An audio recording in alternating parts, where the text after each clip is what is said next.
war against Iran. So as I began to explore, and I was always interested in the Kennedy assassination, being interested in politics, I suddenly began to see that in all the published works on the Kennedy assassination, there was never anything mentioned about JFK's war with Israel. And what is even more interesting, I think, and I'm sure the listeners of RBN will appreciate this, in all of the mass media in America, John F. Kennedy was always presented as a strong and dear friend of Israel. That they tell the old myth that John F. Kennedy was the first president to really become a friend of Israel. They talk about how John F. Kennedy sent Israel weapons. What they don't mention, of course, is the fact that the reason why JFK sent Israel conventional weapons was because Israel was blackmailing him and saying, you know, if you don't send us conventional weapons, we're going to build nuclear weapons. But, of course, they intended to do it anyway. Well, Michael, if I could, just to give Eric fair time, you know how the breaks work. We got right. This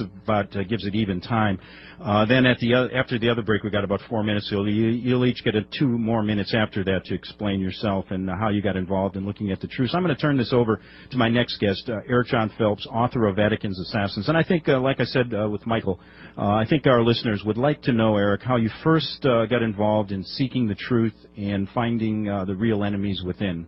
How are you? Very good, thank you. I was first stimulated to this topic when I was 10, when Kennedy was assassinated. I was in the 4th grade. I remember the day very vividly, and that had a lasting effect on me. The second issue was when I was in Bible college, I was exposed to the Jesuit hand in the assassination of Lincoln. I had a professor, Dr. Rember Carter, who had a whole class on. He was an Edinburgh graduate, has a PhD in history, and I was quite shocked. So then I began to check that out at length. And then the final issue was the issue of the Reformation Bible. The King James Bible was being supplanted by all these other versions, which I at the time did not know that there was a completely different Greek text underlying all these new versions, specifically the NIV, NASB, and others. So it was those 3 issues that really stimulated me to go back and study the Kennedy assassination and the authors that I began to trust the most, being Jim Marrs, Mark Lane, Fletcher Prouty, and a couple of others. Okay. Would you like to continue, or is that all you'd like to say about your beginnings? Sure. That's pretty much about the beginnings. Okay. Well, listen, that was quick. Why don't we get to this next question? I want to ask both of you this, and we can start off with Michael. Historically, Michael, you know, how have the Zionists come to power, and what has your research found? Well, you know, when you consider Zionist power in America, and I'd like to focus on that because, you know, we should define the term Zionist first of all. That's fine. Go ahead. There are some people who use the term Jewish and the term Zionist interchangeably, and those terms are not interchangeable. Now, for example, Eric just mentioned my good friend Mark Lane, who inspired him to do research into the JFK assassination. Mark Lane was born into a Jewish family, but he is outspokenly anti-Zionist. He is a very big critic of Israel. And that is a good example right there of someone who, although they are of Jewish descent, they definitely can most certainly not be called a Zionist. Zionism is Jewish nationalism, the desire to have a Jewish state. And, of course, in 1948, there was a Jewish state established in Israel.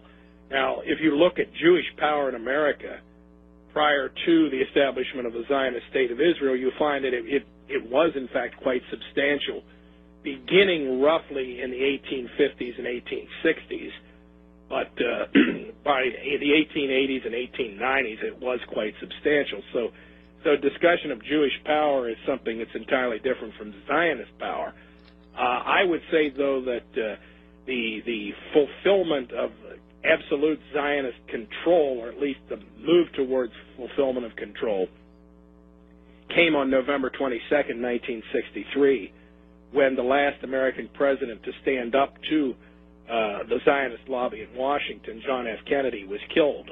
And after that, there was a 180-degree turnabout in U.S. foreign policy. The United States allowed Israel to develop nuclear weapons. It began massive shipments of taxpayer-based foreign aid funds and also military support to Israel.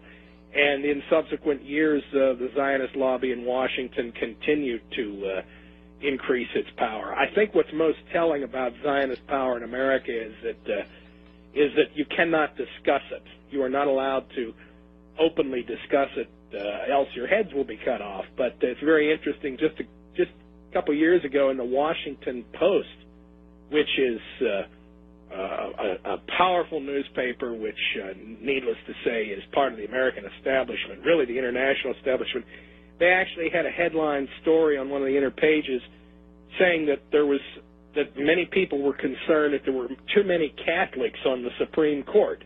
Now, I can't imagine the Washington Post ever having a story saying that there were too many Catholic or too many Jews on the Supreme Court or too many Zionists on the Supreme Court. So I would say that the assassination of John F. Kennedy laid the groundwork for the rise of Zionist power, solidified it here in Washington. But George W. Bush, with his determination to place all these hardline, fanatic Zionist extremists in positions of influence, has really solidified their power in this country. And God bless us all, because the plans they have for this world are very destructive.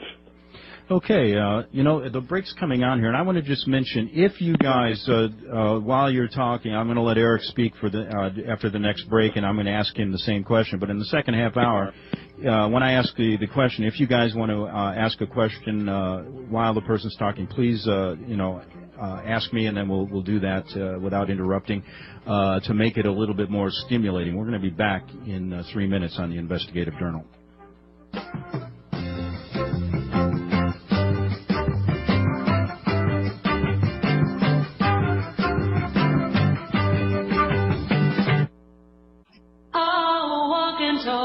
Washington, walk till peace has come.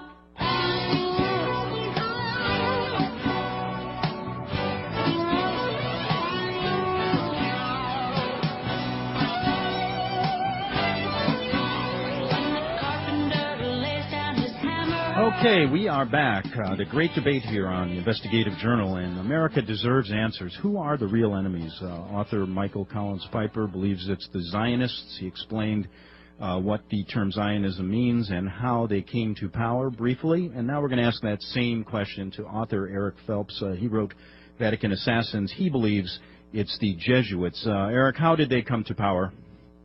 How did the Zionists come to power? No, the Jesuits. The Jesuits. The Jesuits were created as a result of the Protestant Reformation, and they were formally created or chartered by Pope Paul III in 1540.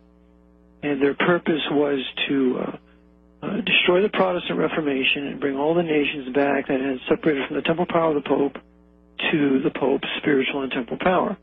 They also were created, which I just recently learned, to do war with the Saracens, to go to war with the Muslims of the Middle East.